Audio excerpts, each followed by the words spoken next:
Bajo el sol abrasador de Canaán, el sonido del hierro contra hierro desgarraba el aire como un aullido de muerte.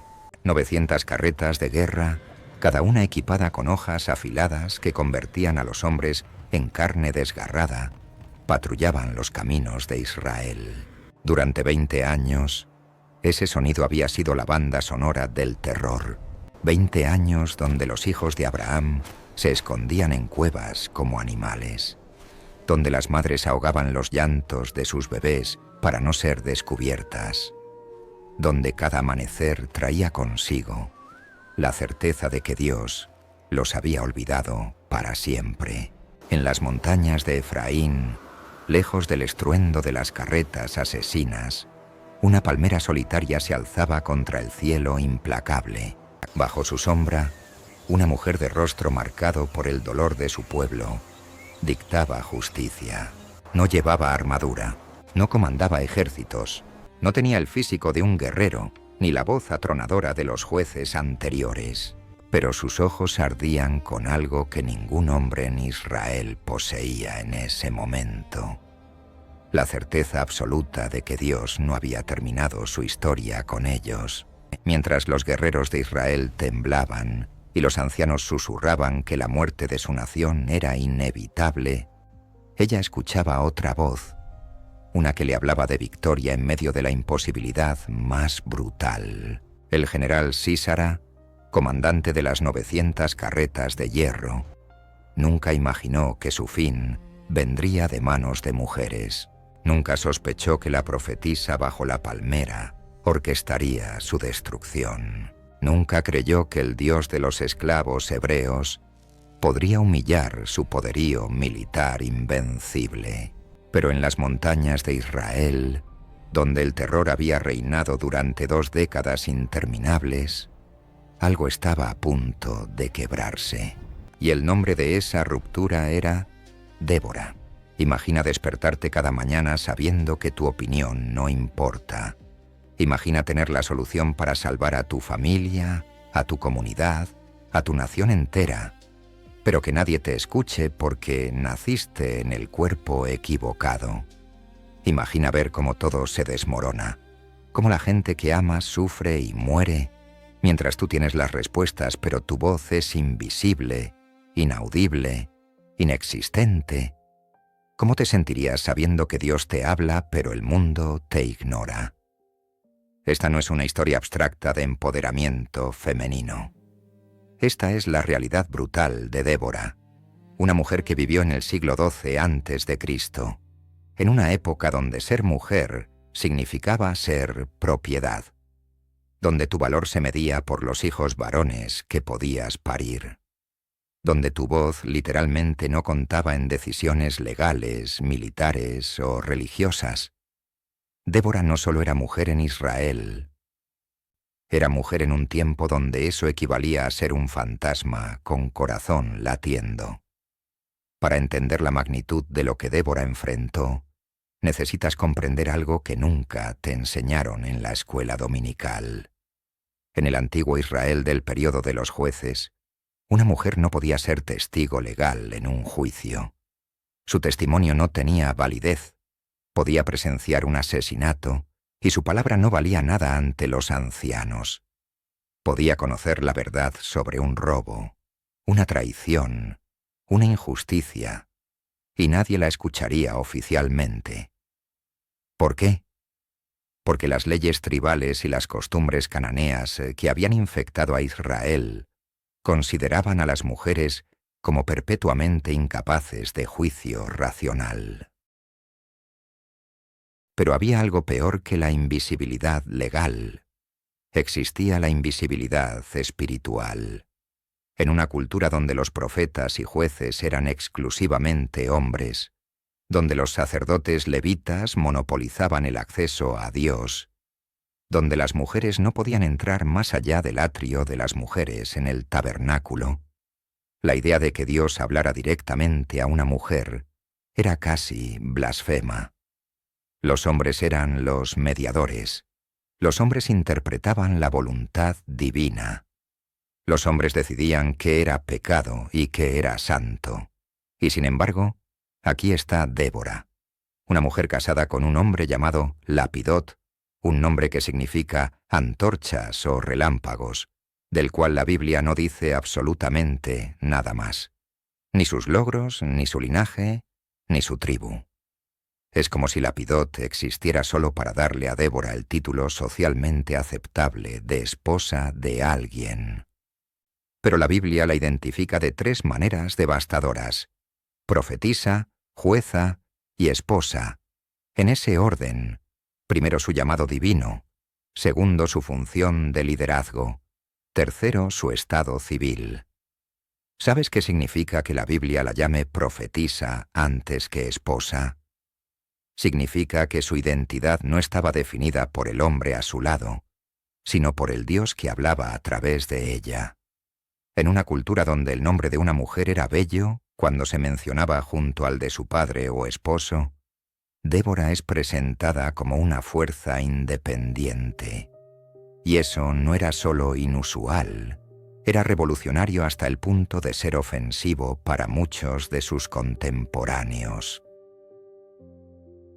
Pero volvamos a la pregunta inicial. ¿Cómo se siente ser invisible? Débora lo sabía cada vez que hombres pasaban frente a su palmera en las montañas de Efraín para que ella dictara justicia, pero luego regresaban a sus casas y le decían a sus esposas e hijas que se callaran. Lo sabía cada vez que pronunciaba un juicio sabio y justo, pero los ancianos de las ciudades lo atribuían a su esposo imaginando que él era quien realmente decidía. Lo sabía cada vez que Dios le hablaba en medio de la noche con claridad absoluta, pero sabía que si revelaba la palabra divina sin el respaldo de un hombre, sería descartada como histérica o endemoniada. La Biblia nos dice en el libro de Jueces, capítulo versículo 5, que Débora se sentaba bajo una palmera entre Ramá y Betel. Porque este detalle geográfico importa. Porque Ramá era donde Samuel más tarde juzgaría a Israel. Betel era donde Jacob tuvo su encuentro con Dios y vio la escalera al cielo. Débora no estaba en el centro del poder político o religioso. No estaba en Silo donde reposaba el arca del pacto. No estaba en ninguna ciudad importante. Estaba bajo un árbol, en las montañas, alejada del templo, alejada de los sacerdotes, alejada de los hombres que supuestamente tenían el monopolio de hablar con Dios. Y aquí está el secreto que los predicadores no te cuentan. Débora no eligió estar bajo esa palmera por humildad o modestia. Estaba allí porque era el único lugar donde podía ejercer liderazgo sin ser destruida por el sistema. Bajo un árbol, al aire libre, en terreno neutral, donde ningún sacerdote levita podía reclamar jurisdicción, donde ningún anciano tribal podía silenciarla citando tradiciones, donde la autoridad no venía de instituciones humanas, sino de la presencia indiscutible de Dios, manifestada en la precisión de sus juicios y la verdad de sus profecías. Pero no romantices su situación. Cada decisión que tomaba bajo esa palmera era escrutada con una severidad que ningún juez varón experimentaba. Cada error, cada juicio cuestionable, cada palabra imprecisa sería usada como evidencia de que las mujeres no deberían liderar. Los hombres podían equivocarse y seguir siendo respetados. Débora no tenía ese lujo. Tenía que ser impecable, perfecta, infalible, porque no representaba solo a sí misma. Representaba la peligrosa idea de que Dios podía usar a una mujer. Y mientras ella dictaba justicia bajo su palmera, mientras pronunciaba palabras de Dios que cortaban como espadas entre lo justo y lo injusto, Israel se desmoronaba bajo la opresión más brutal que habían conocido en generaciones. 900 carretas de hierro patrullaban los caminos. 20 años de terror. 20 años de esclavitud. 20 años donde cada hombre de Israel que se creía guerrero cada líder tribal que presumía de valentía, cada juez anterior que había prometido liberación, todos habían fracasado. Y en medio de ese fracaso masculino colectivo, una mujer bajo un árbol escuchaba el gemido de su pueblo y esperaba la palabra de Dios. Una palabra que cuando llegara, cambiaría no solo el destino de Israel, sino la narrativa completa de quién puede ser usado por Dios para salvar a su pueblo. Porque a veces, cuando todos los hombres fuertes fallan, Dios mira a una mujer que nadie más está viendo y le dice: «Tú, te elijo a ti». Débora no era la opción obvia, no era la opción popular, no era la opción que los manuales de liderazgo de su época habrían recomendado, pero era la opción de Dios, y eso lo cambiaría todo. 20 años, 7.300 días, 175.200 horas. Cada segundo de cada minuto de cada hora de cada día durante 2 décadas completas, Israel despertó como esclavo en su propia tierra. ¿Puedes imaginarlo? No fue una ocupación breve que pudieras soportar con esperanza de que terminara pronto. Fue una generación entera creciendo sin conocer la libertad. Niños que nacieron el primer día de la opresión, ahora eran jóvenes adultos que nunca habían conocido otra realidad. La libertad no era un recuerdo, era un mito que los abuelos contaban junto al fuego mientras los jóvenes los miraban con escepticismo. El opresor tenía un nombre que Israel susurraba con terror: Javín, rey de Canaán. Pero Javín no era el verdadero terror. Era su comandante militar, un hombre llamado Sísara, quien dirigía la máquina de muerte más sofisticada del antiguo cercano Oriente. 900 carretas de hierro. No estamos hablando de carros de madera que podías quemar o destruir con piedras. Estamos hablando de tecnología militar de punta para el siglo XII a.C. Hierro forjado cuando la mayoría de Israel aún peleaba con armas de bronce y piedra. Permíteme explicarte lo que significaba enfrentarse a una carreta de guerra de hierro en esa época. Imagina un vehículo tirado por caballos veloces, reforzado con placas de hierro que ninguna flecha podía penetrar. Imagina hojas afiladas como navajas montadas en las ruedas, diseñadas específicamente para cortar piernas, desgarrar carne, mutilar a cualquiera que estuviera lo suficientemente cerca. Ahora multiplica eso por 900. 900 máquinas asesinas patrullando los caminos de Israel. 900 razones para nunca salir de tu escondite. 900 pruebas vivientes de que Dios te había abandonado. Pero aquí está lo que los sermones dominicales nunca te explican. Sísara no solo usaba esas carretas en batallas, las usaba para aterrorizar, las desplegaba en los caminos principales, en las rutas comerciales, cerca de las fuentes de agua. Si intentabas ir a buscar agua al pozo del pueblo, las escuchabas acercándose. El sonido del hierro contra la piedra, el relinchar de los caballos, los gritos de los soldados cananeos. Y sabías que si te veían, si decidían que eras sospechoso, si simplemente querían divertirse ese día, podían despedazarte sin consecuencia alguna. La Biblia nos dice en el libro de Jueces, capítulo 5, versículo 6, que en los días de Débora los caminos estaban desiertos y los viajeros iban por senderos torcidos. ¿Sabes lo que eso significa en términos prácticos? Significa que el comercio colapsó. Las familias no podían visitar a sus parientes en otras tribus. Los mercados desaparecieron. Las bodas se celebraban en secreto. Los entierros se hacían de noche. Israel no solo estaba oprimido militarmente, estaba socialmente destrozado, económicamente arruinado, culturalmente aniquilado. Y había algo peor que el terror físico. Estaba el terror psicológico de saber que habías llegado a ese punto por tu propia culpa. Porque antes de Javín y Sísara, Israel había tenido 80 años de paz bajo los jueces Eshud y Samgar. 80 años donde podrían haber construido ejércitos, fortalecido murallas, preparado defensa. Pero en lugar de eso, hicieron lo que siempre hacían cuando las cosas iban bien.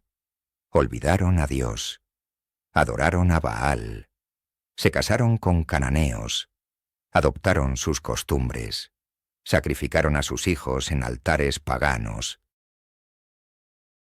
Así que cuando Javín llegó con sus 900 carretas, no fue solo una invasión militar, fue un juicio divino. Y cada israelita lo sabía. Cada padre que veía a sus hijos pasar hambre sabía que era parcialmente su culpa por haber quemado incienso a dioses falsos. Cada madre que escondía a sus hijas de los soldados cananeos sabía que su generación había traicionado el pacto. El dolor no era solo físico, era espiritual. Era la agonía de saber que Dios tenía todo el derecho de abandonarlos y que tal vez, solo tal vez, lo había hecho. Durante 20 años, los hombres de Israel intentaron rebelarse. Pequeñas insurrecciones, emboscadas desesperadas, ataques nocturnos a patrullas cananeas aisladas. Pero cada intento terminaba en masacre. Porque no importaba cuán valientes fueran los guerreros hebreos con sus lanzas y hondas cuando Sísara desplegaba sus carretas de hierro. Era como pelear contra tanques con palos. La valentía no era suficiente.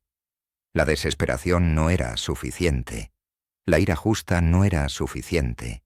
Y después de cada derrota, más familias enterraban a sus hijos, más viudas lloraban a sus esposos, más huérfanos preguntaban por qué el Dios de Abraham no los salvaba. Pero Débora veía algo que nadie más veía desde su palmera en las montañas de Efraín. Mientras los hombres se enfocaban en las 900 carretas, ella veía la fatiga espiritual de Sísara. Mientras los guerreros contaban soldados cananeos y se desanimaban, ella escuchaba el gemido de Israel llegando al trono de Dios.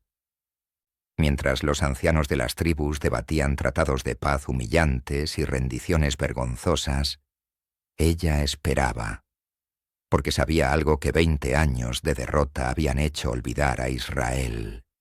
Dios no abandona para siempre. Su ira tiene límite. Su paciencia tiene propósito. Y en algún momento durante esos 20 años interminables, en una noche donde el llanto de Israel fue particularmente fuerte, donde las madres clamaron con una desesperación que perforó los cielos, Dios miró hacia abajo. No miró a los guerreros, no miró a los ancianos, no miró a los sacerdotes levitas que habían fallado en mantener al pueblo fiel. Miró a una mujer bajo una palmera y le habló. Y lo que le dijo cambiaría todo. Pero antes de ese momento de revelación, antes de que la palabra profética descendiera como fuego, Débora tuvo que vivir esos 20 años igual que todos los demás. Tuvo que escuchar los gritos, tuvo que ver las carretas pasar, tuvo que enterrar a conocidos, tuvo que consolar a viudas, tuvo que mirar a los ojos de niños hambrientos y responder sus preguntas imposibles sobre por qué Dios permitía tanto sufrimiento.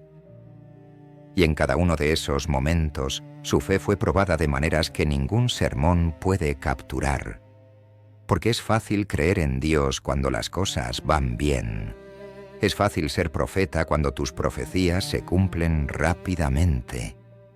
Pero creer durante 20 años de silencio aparente, mantener la fe cuando cada oración parece rebotar contra un cielo de bronce, seguir juzgando con justicia cuando la injusticia reina suprema en cada camino. Eso no es fe ordinaria. Eso es fe forjada en el fuego de la desilusión y templada en el yunque del abandono aparente de Dios. Y sin embargo, Débora se mantuvo.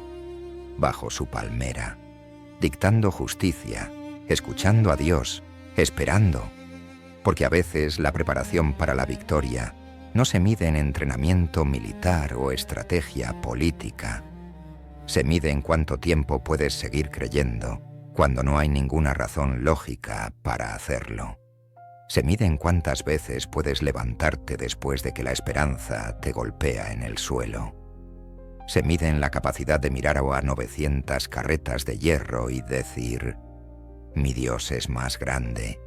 Y después de 7.300 días, después de que una generación entera conociera solo esclavitud, después de que los hombres más valientes de Israel hubieran intentado y fallado, Dios finalmente decidió que era tiempo de recordarle a Canaán quién realmente gobernaba. Tiempo de enseñarle a Israel que su salvación nunca dependió de carretas de hierro o músculo humano. Y tiempo de mostrarle al mundo entero que cuando Dios decide usar a alguien, ni el género ni las expectativas culturales ni las probabilidades imposibles pueden detenerlo.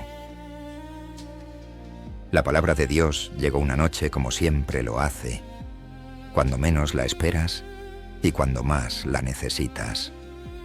Débora estaba sola bajo su palmera, mirando las estrellas que brillaban sobre las montañas de Efraín. No hubo truenos, no hubo relámpagos, no hubo una voz audible que hiciera temblar la tierra. Simplemente una certeza que se instaló en su corazón con la solidez de una roca.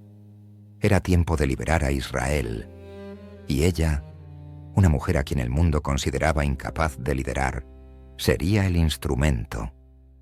Pero aquí está lo que necesitas entender sobre el llamado de Dios a Débora. No fue un honor, fue una maldición disfrazada de privilegio, porque Dios no la estaba llamando a ser admirada o celebrada. La estaba llamando a ser la prueba viviente del fracaso de cada hombre en Israel. Cada guerrero que se había escondido durante 20 años. Cada líder tribal que había negociado rendiciones humillantes. Cada padre que había enseñado a sus hijos a temer en lugar de confiar en Dios. El llamado de Débora era el juicio implícito sobre todos ellos. Y ella lo sabía. Sabía que cuando pronunciara la palabra profética, cuando convocara a los guerreros de Israel, cuando les dijera que Dios les daría la victoria, muchos la mirarían con desprecio. ¿Quién era ella para decirles qué hacer? ¿Una mujer que nunca había sostenido una espada? ¿Una profetisa que dictaba justicia bajo un árbol, pero nunca había sangrado en batalla?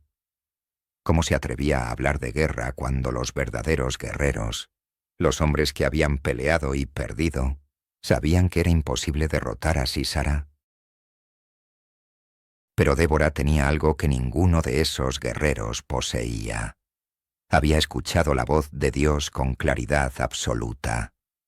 No era una suposición, no era un deseo piadoso, no era optimismo religioso disfrazado de fe. Era una palabra profética que quemaba en sus huesos, que no podía callar aunque quisiera. Dios le había mostrado la victoria antes de que sucediera. Le había revelado el plan antes de que se ejecutara. Le había dado autoridad divina en un mundo que solo reconocía autoridad masculina. La Biblia nos dice en Jueces, capítulo versículos 6 y 7, las palabras exactas que Débora pronunció. Mandó llamar a Barak, hijo de Abinoam, de la tribu de Neftalí. No sugirió, no preguntó, no negoció. Mandó, con autoridad profética que no venía de ella misma, sino del Dios que la respaldaba. Y cuando Barak llegó a su palmera, probablemente escéptico, probablemente curioso, definitivamente incómodo de ser convocado por una mujer, Débora le dijo algo que debió haberle helado la sangre. Le dijo que reuniera 10.000 hombres de las tribus de Neftalí y Zabulón y los llevara al monte Tabor. Le dijo que Dios entregaría a Sísara en sus manos junto con sus carretas y su ejército en el arroyo de Cisón. No le preguntó si quería hacerlo. No le dio opciones. Le transmitió la orden directa de Dios como si estuviera leyendo un decreto real. Y aquí está lo devastador.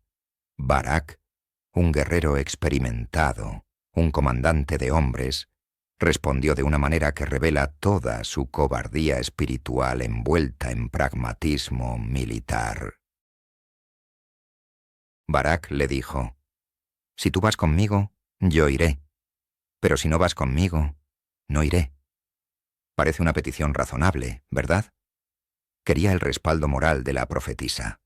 Quería asegurarse de que Dios realmente estaba en esto. Pero aquí está la verdad brutal que se esconde detrás de esas palabras. Barak no tenía fe propia. Necesitaba que una mujer fuera su muleta espiritual. Necesitaba que Débora arriesgara su vida en el campo de batalla para que él pudiera sentirse seguro de obedecer a Dios. Y Débora, conociendo el corazón de Barak, conociendo la fragilidad de su fe, conociendo que este momento definiría no solo la batalla, sino el legado completo de esta liberación, le respondió con palabras que cortaron como espada. Le dijo: «Iré contigo, pero por este camino que tomas, no será tuya la gloria, porque en mano de mujer venderá Dios a Sísara. En otras palabras, sí, te acompañaré porque eres demasiado cobarde para ir solo. Pero que quede claro que tu nombre no será recordado como el héroe de esta historia». Piensa en la humillación implícita en esa profecía. Barak reuniría 10.000 guerreros. Barak lideraría la carga. Barak estaría al frente de la batalla. Pero cuando la historia se contara alrededor de las fogatas, cuando las madres enseñaran a sus hijos sobre este día, cuando Israel recordara quién los salvó de Sísara, no sería el nombre de Barak el que brillaría, sería el nombre de una mujer, o más específicamente, el nombre de 2 mujeres, porque aunque Barak aún no lo sabía, su cobardía abriría la puerta para que otra mujer, Yael, cometiera el acto final que aseguraría la victoria. Pero concentrémonos en Débora en este momento.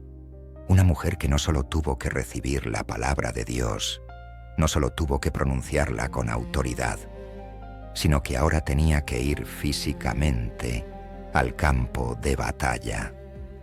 No como espectadora, no como consejera que se quedaba atrás en seguridad, sino como participante que arriesgaría su vida junto a los guerreros. ¿Entiendes la magnitud de lo que Dios le estaba pidiendo? No le estaba dando un ministerio cómodo, de pronunciar profecías desde la distancia. Le estaba exigiendo que pusiera su cuerpo donde estaba su boca. Y aquí está lo que los predicadores nunca enfatizan. Débora no tenía que hacer esto. Podría haber rechazado el llamado. Podría haber dicho que su rol era solo profético, no militar. Podría haber argumentado que su lugar era bajo la palmera, no en el monte Tabor. Podrían haber citado 1000 razones culturales, biológicas y prácticas de por qué una mujer no debería ir a la guerra. Pero no lo hizo, porque entendía algo que Barak y los demás guerreros habían olvidado. Cuando Dios ordena, la obediencia no negocia términos. Mientras Débora se preparaba para dejar su palmera y marchar hacia el monte Tabor, sabía varias cosas con certeza devastadora. Sabía que si Dios fallaba en cumplir su palabra, ella sería responsabilizada.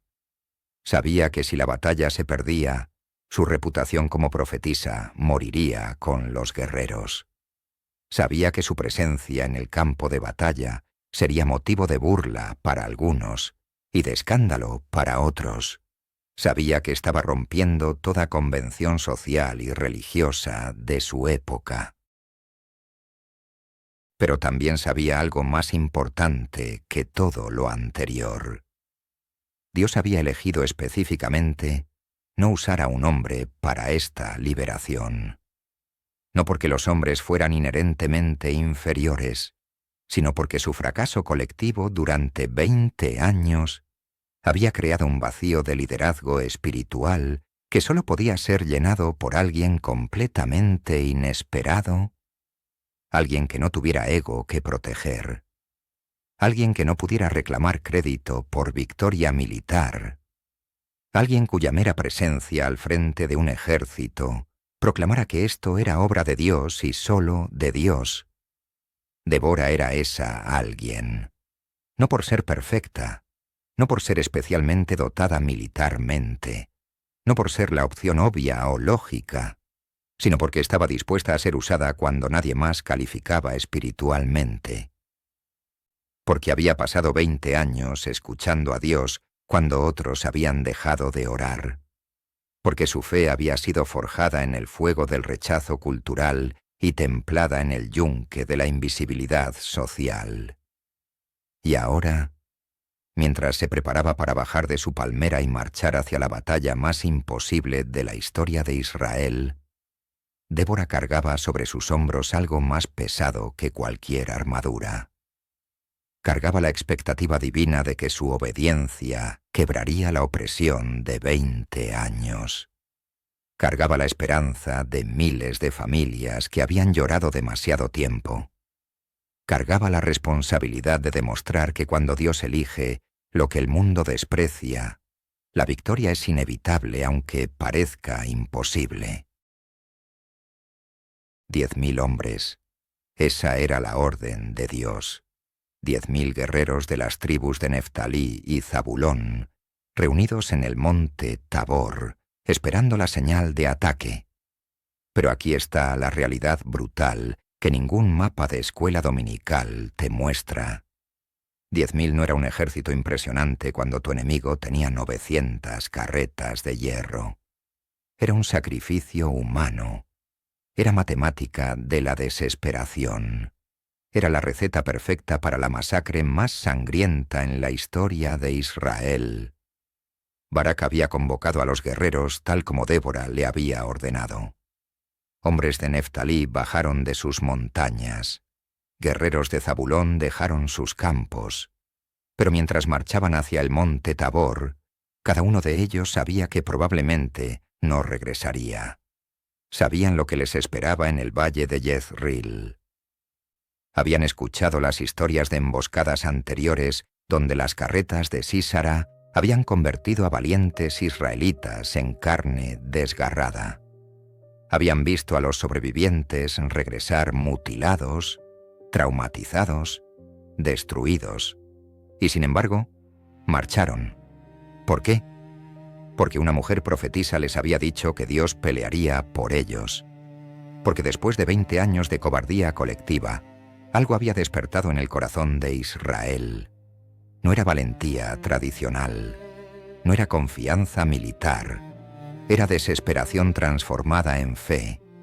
Era el último grito de un pueblo que había decidido que morir peleando era mejor que seguir viviendo como esclavos. Era la locura divina que hace que los hombres hagan cosas imposibles cuando Dios ordena. El monte Tabor se alzaba sobre el valle de Jezreel como un centinela solitario. Desde su cumbre, Débora y Barak podían ver todo el campo de batalla. Y lo que vieron debió haberles detenidos el corazón. Porque cuando Sísara escuchó que Israel se estaba reuniendo en el monte Tabor, no dudó. Convocó todas sus fuerzas, 900 carretas de hierro, miles de soldados profesionales, la maquinaria militar más letal del antiguo cercano Oriente desplegada en formación de batalla en el valle. La Biblia nos dice en Jueces, capítulo versículo 13, que Sísara reunió todos sus carros y toda su gente desde Aroset de los gentiles hasta el arroyo de Cisón. Esa movilización no fue silenciosa. El ruido debió haber sido ensordecedor. El sonido de 900 carretas moviéndose en formación. El relinchar de miles de caballos. Los gritos de comandantes organizando escuadrones. El brillo del hierro reflejando el sol. Era una demostración de poder diseñada para aterrorizar antes de matar. Y los 10.000 hombres de Israel en el monte Tabor lo vieron todo. Vieron las carretas desplegarse en líneas perfectas.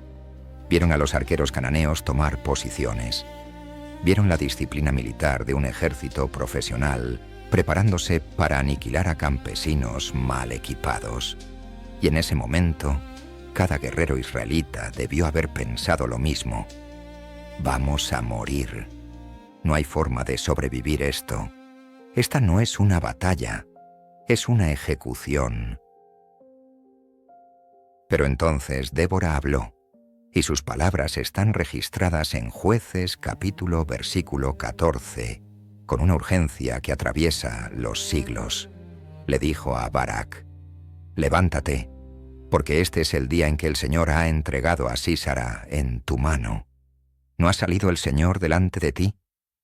No hubo un largo discurso motivacional. No hubo promesas de gloria militar. Solo una declaración profética simple y devastadora. Dios ya ganó esta batalla. Solo tienes que bajar y reclamar la victoria. Y Barak, con toda su cobardía anterior, con toda su necesidad de tener a Débora a su lado, hizo algo sorprendente. Obedeció. Bajó del monte Tabor con 10.000 hombres directamente hacia el valle, donde las 900 carretas de hierro esperaban. No había estrategia brillante. No había táctica militar sofisticada. No había plan B.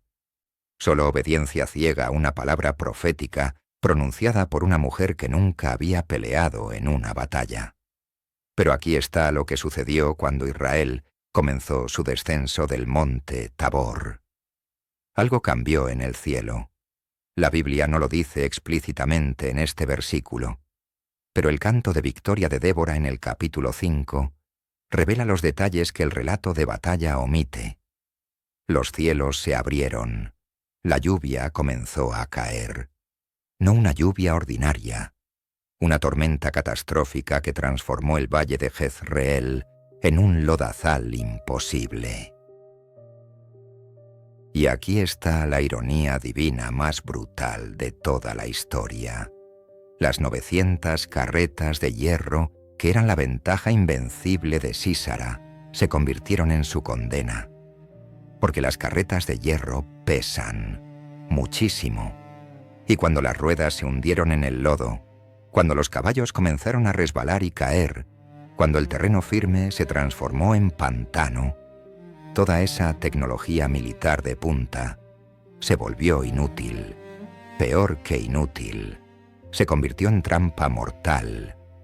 La Biblia dice en Jueces capítulo versículo 15 que el Señor quebrantó a Sísara con todas sus carretas y todo su ejército a filo de espada delante de Barak. Quebrantó es una palabra interesante. No dice destruyó. No dice derrotó, dice quebrantó, como cuando tomas algo sólido y lo rompes en pedazos, como cuando la confianza se hace añicos, como cuando lo que parecía invencible colapsa en caos total y pánico absoluto. Imaginemos la escena con detalle visceral, los soldados cananeos intentando maniobrar carretas de hierro atascadas en el lodo, mientras los guerreros israelitas cargaban desde el monte Tabor. Los caballos enloquecidos por la tormenta. Los comandantes gritando órdenes que nadie podía escuchar sobre el rugido de la lluvia. Las formaciones militares perfectas disolviéndose en confusión caótica. Y en medio de todo eso, 10.000 israelitas que habían vivido 20 años con miedo, ahora peleando con la furia de hombres que finalmente creían que Dios estaba de su lado.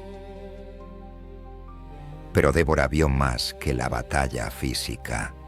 Vio el cumplimiento de siglos de promesas. Vio a Dios peleando por Israel, como había prometido en el Éxodo. Vio la tecnología humana más avanzada siendo aniquilada por elementos naturales controlados por manos divinas. Vio la arrogancia militar de Canaán siendo humillada por campesinos israelitas inspirados por fe profética.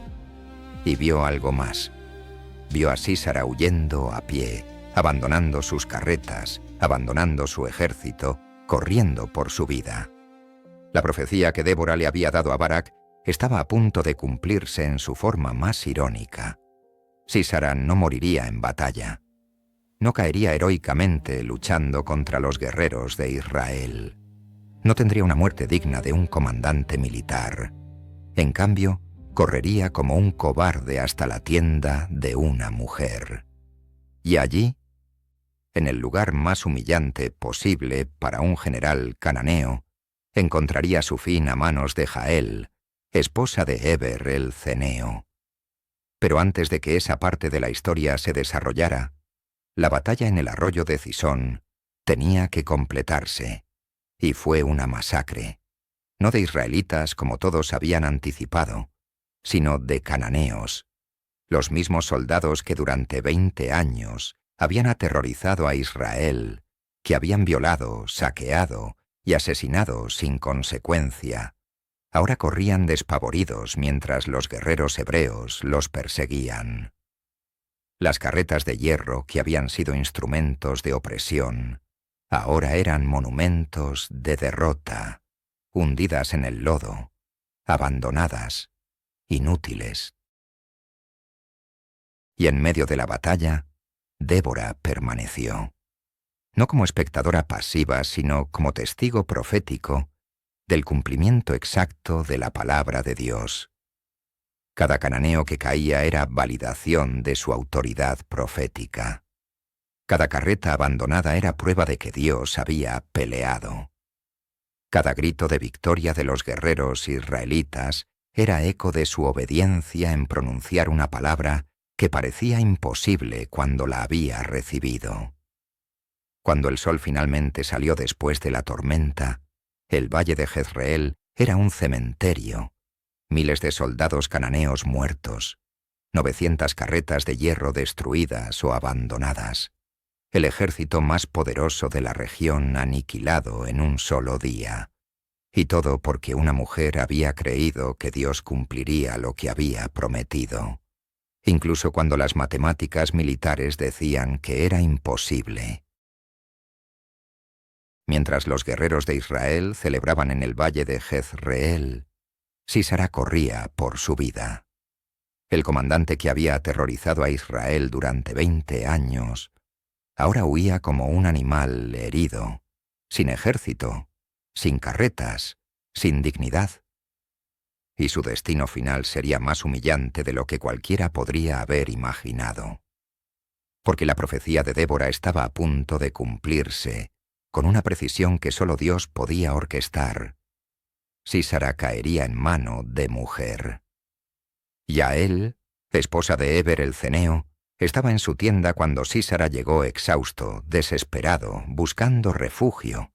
Los ceneos tenían paz con Jabín, rey de Canaán, así que Sísara pensó que estaba seguro.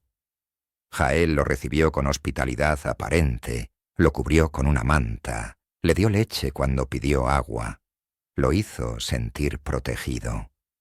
Y cuando Sísara finalmente se durmió, agotado por la batalla y la huida, Jael tomó una estaca de la tienda y un martillo, y con precisión brutal clavó la estaca a través de las sienes de Sísara hasta que penetró en la tierra. Cuando Barak llegó persiguiendo a Sísara, Jael salió a recibirlo con palabras que debieron haberle cortado el alma. «Ven, y te mostraré al hombre que buscas». Y allí estaba Sísara, el terror de Israel, muerto no por la espada de un guerrero, sino por la estaca de una mujer. La profecía de Débora se había cumplido exactamente. Barak había ganado la batalla, pero la gloria final no era suya. Era de Jael. Era de las mujeres que Dios había elegido usar para humillar el orgullo masculino de toda una generación. Y entonces Débora cantó. El capítulo 5 del libro de Jueces registra uno de los himnos de guerra más antiguos y viscerales de toda la literatura bíblica. No fue un canto dulce de alabanza. Fue un grito de batalla que recordaba cada injusticia, cada muerte, cada momento de terror de los últimos 20 años. Débora no celebró con amnesia espiritual fingiendo que el dolor no había sido real. Celebró recordando exactamente cuánto había costado la opresión y cuán gloriosa era la vindicación. En su canto, Débora nombró a las tribus que vinieron a pelear y avergonzó públicamente a las que no lo hicieron. Rubén se quedó entre los rediles escuchando los balidos de los rebaños. Galaad permaneció al otro lado del Jordán. Dan se quedó en sus barcos. Aser se sentó en la costa. Esas tribus habían decidido que proteger sus comodidades era más importante que liberar a sus hermanos. Y Débora se aseguró de que su cobardía quedara registrada para siempre en la memoria de Israel. Pero cuando habló de Jael, las palabras de Débora ardieron con admiración feroz. La llamó bendita entre las mujeres. La elevó por encima de todas las que habitan en tiendas. Porque Jael había hecho lo que los guerreros de 5 tribus no tuvieron el valor de hacer: ejecutar al enemigo de Israel sin titubear. Y en ese acto, en esa violencia brutal y necesaria, Jael se convirtió en heroína junto a Débora en la narrativa de liberación. La parte más desgarradora del canto de Débora viene al final. Describe a la madre de Sísara mirando por la ventana, esperando que su hijo regrese de la batalla. Se pregunta por qué su carreta se retrasa, por qué no escucha el sonido de los caballos, y sus damas le responden con la arrogancia que precedió a la caída. Seguramente están repartiendo el botín, 1 o 2 muchachas para cada guerrero, telas bordadas para Sísara, despojo de mucos colores. Pero Sísara nunca regresaría, y su madre nunca sabría que murió no como guerrero, sino como fugitivo asesinado mientras dormía. ¿Por qué Débora incluyó esta escena de la madre de Sísara en su canto? Porque entendía algo que las celebraciones cristianas superficiales olvidan. La victoria de unos es la tragedia de otros. La liberación de Israel significó la destrucción de familias cananeas. La paz para unos trajo luto para otros. Dios había juzgado a Canaán por sus 20 años de opresión, pero ese juicio tenía un costo humano real, y Débora no lo ocultó. Lo cantó con toda su complejidad dolorosa, y entonces vino la paz. 40 años. La Biblia nos dice en Jueces capítulo 5, versículo 31, que la tierra reposó 40 años. 40 años son 14.600 días, 350.800 horas, una generación entera que creció sin conocer la opresión que sus padres habían soportado. Niños que nunca escucharon el sonido de las carretas de hierro. Familias que pudieron viajar por los caminos sin miedo. Comercio que floreció. Celebraciones que se hicieron públicas. Paz que se sintió tan normal que eventualmente se olvidarían de cómo se ganó. ¿Pero qué le costó a Débora? Esa es la pregunta que nadie hace. Después de la batalla, después del canto, después de que la emoción de la victoria se desvaneció, Débora tuvo que vivir con el peso de lo que había hecho. Había enviado 10.000 hombres a la batalla. Algunos de ellos no regresaron. Habían muerto creyendo en su palabra profética. Habían sangrado confiando en que Dios pelearía por ellos. Y aunque Dios sí había peleado, aunque la victoria fue total, esas viudas y huérfanos eran reales. Débora también tuvo que vivir sabiendo que su liderazgo era tanto bendición como juicio. Bendición para Israel, porque Dios la había usado para liberarlos.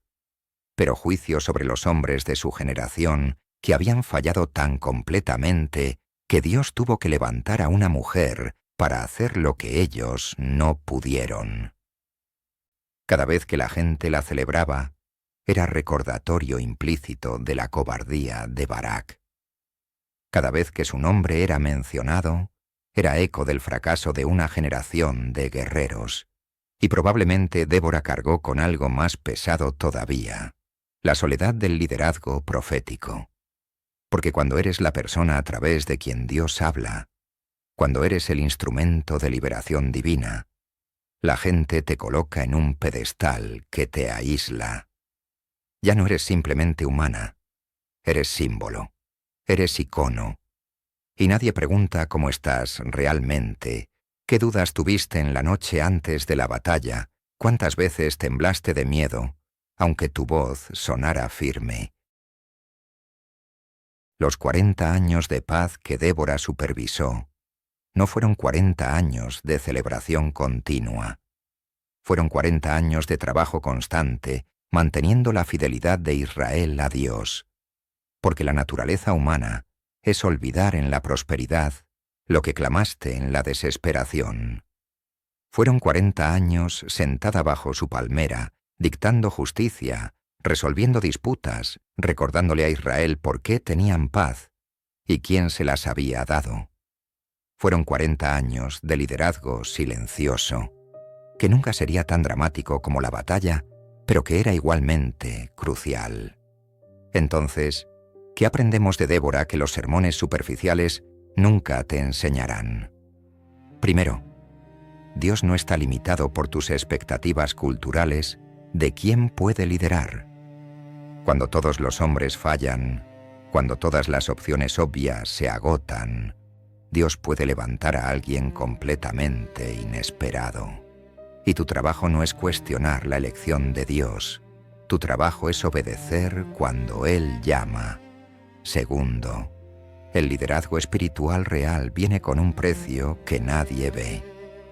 Débora no solo pronunció profecías, cargó con el peso de cada vida que dependía de sus palabras, vivió con la soledad de ser diferente, soportó el escrutinio de una cultura que no quería que existiera.